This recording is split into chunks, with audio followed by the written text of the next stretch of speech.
अस्सलाम वालेकुम। सेठी से सवाल के साथ मैं हूं सैयदा आयशा नाज। मेरे साथ मौजूद हैं नजम सेठी साहब। अस्सलाम वालेकुम।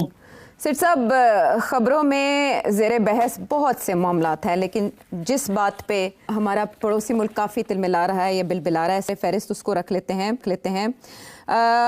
ऑपरेशन बनियान मरसूस हुआ या उधर से ऑपरेशन सिंदूर था, उस दौरान सबसे ज़्यादा जो डिस्कस पर्सनालिटी की जा रही थी इंडिया में, वो फील्ड मार्शल आसिम मुनीर साहब थे, जिन्हें इंडिया के लिए सबसे बड़ा ख़तरा समझा जा रहा था और अच्छे खासी स्टेटमेंट्स उनके हवाले से दी जा रही थी। दावे किए जा रहे थे कि ये क्या कर सकते हैं और क्या नहीं। लेकिन जो इस वक्त आसिम मुनीर साहब कर रहे हैं या उनके कामयाब दौरे कर रहे हैं पाकिस्तान और अमेरिका के दरमियान ताल्लुकात के ज़िम्न में, वो इतने काबिल ज़िक्र हैं कि आलमी जराइद उनकी काबिलियत का, फील्ड मार्शल की काबिलियत का एतराफ़ करते दिखाई दे रहे हैं और बता रहे हैं कि कैसे अमेरिका के साथ जो ट्रिकी रिलेशनशिप है उसको स्मूथ कर लिया फील्ड मार्शल आसिम मुनीर साहब ने। अब जो उनका ताज़ा दौरा वाशिंगटन है, इसमें यूएस पाक ट्रेड फ्रेमवर्क का भी इजरा कर दिया गया है। लेकिन इसके अलावा जो सबसे बड़ा शायद जिस पे इंडिया इस वक्त खासा परेशान भी होगा, वो BLA और मजीद ब्रिगेड, दाइश और TTP को दहशतगर्द तंजीमों की फहरिस्त में शामिल कर लिया गया है। इन पर पाबंदियाँ लगेंगी, जॉइंट ऑपरेशंस किए जाएंगे इनके अगेंस्ट, और दहशतगर्दी के खिलाफ हर मुमकिन ताउन अमेरिका पाकिस्तान को फराहम करेगा। यही नहीं, ये तो इसको चले बैकड्रॉप में ले गया भारत, सबसे ज़्यादा इस पे तकलीफ होगी उन्हें।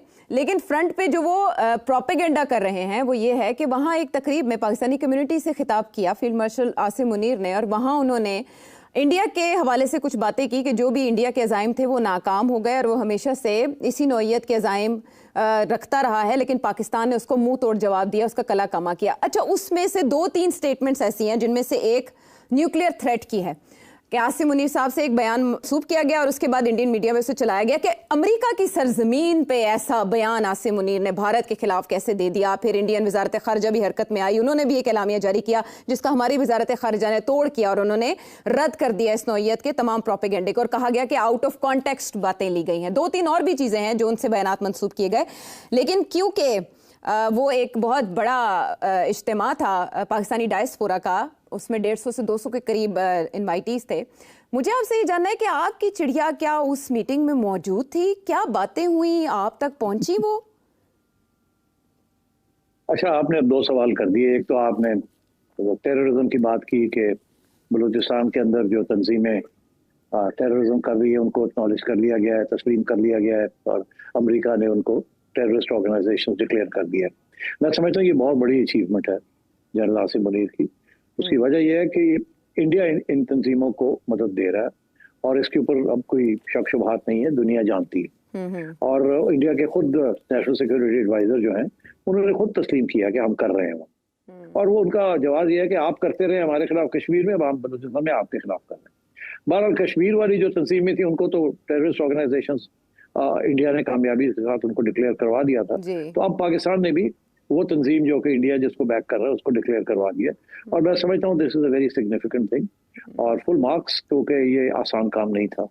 बिकॉज इस वक्त कांग्रेस के अंदर भी और वैसे भी वहाँ MIT है जो कि बलूचिस्तान की आज़ादी की बात करते हैं, सिसेशन की बात करते हैं, और तो इसलिए सबसे जो प्रीमियर लीग पार्टी है या ग्रुप है जो कि आज़ादी और सिसेशन की बात करता है, उसको टेररिस्ट ऑर्गेनाइजेशन करार दे दिया अमेरिका के अंदर और अमेरिका ने। तो मैं समझता हूँ this is a very big achievement bye general Asim and दाद देनी चाहिए, वेल डन।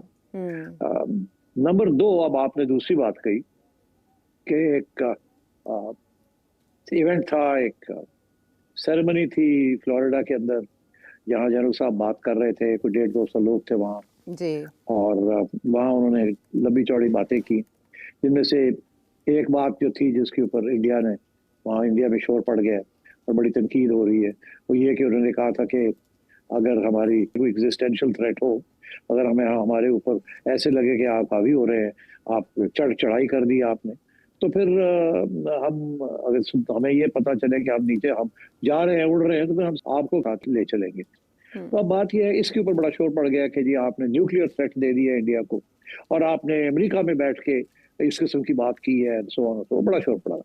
अच्छा, अब मैं देख रहा था कि पाकिस्तान के अंदर क्योंकि मैं जानता हूँ किस तरीके से इंफॉर्मेशन दी जाती है और एडवाइस दी जाती है, तो मैं देख रहा हूँ कि फॉरेन ऑफिस भी और कुछ हमारे एंकर दोस्त भी शुरू हो गए हैं कि जी ये आउट ऑफ कॉन्टेक्स्ट ले लिया गया, ऐसी बात तो नहीं कही उन्होंने, کوئی نیوکلیئر بات تو نہیں کہی وغیرہ وغیرہ وغیرہ. کوئی ڈیفینس میں کہ انڈیا جو ہے آؤٹ آف کانٹیکس بات کر رہا ہے, ہمیں بدنام کرنے کی کوشش کر رہا ہے.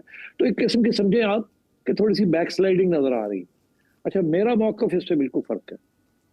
میں دو باتیں, اب آپ کی بات جو ہے نا اس کو میں آگے بڑھاتا ہوں. آپ نے کہا میری چڑیا تھی وہاں کی نہیں, جی بالکل چڑیا تھی, اور چڑیا نے blow by blow sentence by sentence پوری رپورٹنگ کی ہے مجھے, اور جیسے سمجھے میرے سامنے بیٹھ کے کی ہے. تو اس لیے what I'm going to say now is 100%, اور وہ بڑی ریلائبل چڑیا ہے. تو میں نے ان سے موٹی موٹی باتیں پوچھی. انہوں نے ایک اور بات بھی کہی جو شاید اس وقت اتنی ہیڈ لائنز یہاں نہیں بنی, وہ یہ کہ اگر آپ ہمارا ڈیمز بنا کے ہمارا پانی وانی روکنے کی کوشش کریں گے تو ہم ایک نہیں 10 میسائل ماریں گے اور آپ کو اڑا دیں گے آپ کے ڈیم کو, اور فکر نہ کریں ہمارے پاس بہت سی میسائل ہیں. جی آپ کو یاد ہوگا عائشہ کہ میں نے جیسے کرن تھاپر نے میری انٹرویو کی تھی پہلی باری جب یہ سارا معاملہ شروع ہوا تھا, تو اس میں آخر میں مجھے اس نے پوچھا کہ کیا آپ کا خیال ہے پاکستان جو ہے وہ نیوکلیئر ویپنز استعمال کر سکتا ہے اگر انڈیا پاکستان کی کانفلکٹ ہو. آپ کو یاد ہوگا. تو میں نے اس سے یہ کہا تھا ہاں 3 صورتیں ہیں جس میں پاکستان سوچ سکتا ہے کہ وہ نیوکلیئر ویپنز استعمال کریں. ایک صورت یہ ہے کہ آپ ہماری کراچی کے نیول بلاکیٹ کر دیں اور سامان کو آنا جانا سے روک دیا جائے, تو which will create a very big problem for us, existential issue بن جائے گا. دوسرا یہ کہ آپ کی فوجیں جو ہیں وہ اس حد تک پاکستان کے اندر آ جائیں کہ ایسے لگے کہ کراچی اور لاہور اور ساؤتھ اور نارتھ کو کاٹ دیا ہے اور پاکستان کو توڑنے کا پورا منصوبہ بھی تیار ہے اور بن بھی رہا ہے. تو وی ول یوز نیوکلیئر ویپنز, اور اپنے سوئل کے اوپر اپنی زمین کے اوپر ہی آپ کے خلاف نیوکلیئر ویپنز استعمال کر کے, ٹیکٹیکل نیوکلیئر ویپنز کر کے آپ کو اڑا دیں گے. اور تیسری بات یہ کہ اگر آپ نے ہمارا پانی روکنے کی کوشش کی, اور پانی ہمارا کیونکہ اس کی وہی ساری سویلائزیشن ہی انڈس ویلی کی جو سویلائزیشن ہے وہ پانی پہ ڈیپینڈ کرتی ہے, اور اگر آپ نے ایسے کیا تو ہم نیوکلیئر ویپنز استعمال کریں گے ٹو ڈیفینڈ آور سیلف. تو اس نے مجھے کہا کہ آپ کو یاد ہوگا کرن نے مجھے کہا کہ ایکچولی آپ کریں گے. تو اس کے اوپر پھر میں نے جواب یہ دیا, میں نے کہا یہ میرا موقف ہے کہ یہ ایسے ہماری سوچ ہے, اور یہ سوچ صحیح ہے بیکاز ہم نے یہ نیوکلیئر ویپنز پھول چڑھی کی یا دیوالی کے لیے تو نہیں کیے تھے نا ہم. تو اس لیے یہ ڈیٹرنس ہے, اور یہ سمجھ بھی آنی چاہیے آپ کو. ہمیں کسی قسم کی شرمندگی نہیں ہونی چاہیے اس چیز کے اوپر. اگر ہماری جان اور زندگی اس ملک کی داؤ پہ ہے اور انڈیا اگر اس قسم کی حرکت کرے گا تو ویل یوز نیوکلیئر ویپنز ایسے کی تیسی. اور یہی ہماری سوچ ہے اور یہی ہماری اسٹریٹجک تھنکنگ ہے جس کے پیچھے ہم نے یہ سارے اپنے ڈیٹرنس کریٹ کیا. سو میں تو بالکل ڈیفینسو نہیں ہوں اس چیز کے اوپر. لیکن سیٹھی صاحب جو انڈین میڈیا ہے وہ یہ کہہ رہا ہے کہ اس بیان کے بعد اب وقت آ گیا ہے کہ پاکستان کی نیوکلیئر صلاحیت کو سلب کر لیا جائے, کلپ کر دیا جائے نیوکلیئر کیپیبلٹی کو. اصل میں اس بیان کو بہانے کے طور پر استعمال کیا جا رہا ہے. نہیں وہ فرق نہیں پڑتا نا, کر نہیں سکتے, ان کے بس کی بات نہیں ہے, کسی کے بس کی بات نہیں ہے کہ آپ اب پاکستان کا نیوکلیئر پروگرام کو ٹیک آؤٹ کر لیں. بڑے سیف گارڈز ہیں ہمارے پاس, and we know how to protect the nuclear programme. تو یہ وہ ایران کے نیوکلیئر پروگرام کو نہیں روک سکے تو آپ کا خیال ہے ہمارے تو ڈیولپڈ ویپن سسٹمز ہے, سارا کچھ ہے. تو یہ ایسے نہیں ہو سکتا. یہ انڈیا ڈرامے کرتا ہے اس قسم کے, مگر it's not going to happen. اور ہم نے دیکھا کہ تھوڑا 15-20 دن پہلے یا 1 ماہ پہلے کی بات ہے کہ TRF دا ریزسٹنس فورس کا نام دہشت گرد تنظیموں کی لسٹ میں ڈالا گیا امریکہ کی جانب سے. تو بھارت میں خاصے ڈنکے بجائے گئے, اور اب ہم دیکھ رہے ہیں کہ جو ڈیولپمنٹ جس کی طرف آپ نے اشارہ کیا سیٹھی صاحب, یہ بہت بڑی پیش رفت ہے. لیکن جعفر ایکسپریس کا سانحہ ہو اور اس میں پاکستان کا نقصان ہو, یا بلوچستان کی سرزمین پر KP کی سرزمین پر ان تنظیموں کی کارروائیاں ہوں, اس طرح سے لسٹ پر نام ڈالنے اور مشترکہ کارروائیوں کے بعد کیا فرق پڑے گا دہشت گردی پر؟ نہیں دیکھیے, میں سمجھتا ہوں کہ اب کیونکہ یہ ڈکلیریشن ہو گئی ہے, اب اگر اس کے بعد پاکستان کی افواج جو ہے کینیٹک آپریشنز کرتی ہے, ملٹری آپریشنز کرتی ہے اکراس دا لائن ان افغانستان, تو میرا خیال ہے اس کے لیے جسٹیفیکیشن تو مل جائے گی.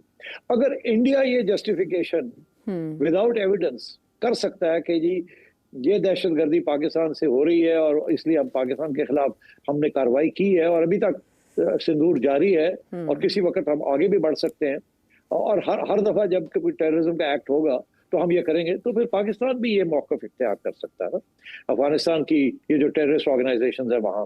البتہ یہ ہے کہ پاکستان افغانستان حکومت کے خلاف نہیں کرے گا, افغانستان کے جو یہ بیسز کے خلاف کرے گا. جیسے آپ کو پتہ ہے کہ انڈیا نے شروع میں اٹیک جو ان کا خیال تھا کہ بیسز ہیں जैश मोहम्मद के या लश्कर तैयबा के, मगर उसके बाद हमने कहा नहीं ये हमारी अटैक ऑन आवर सरजमीन and so then we reacted. तो अब ये है कि क्योंकि ये this has been designated a terrorist group और वो कर रहे हैं, कार्रवाई कर रहे हैं, हर रोज कर रहे हैं, तो आई थिंक इसके लिए पाकिस्तान को भी जस्टिफिकेशन मिल जाती है to carry out counter strikes against these terrorist groups whether inside Pakistan और इन अफगानिस्तान।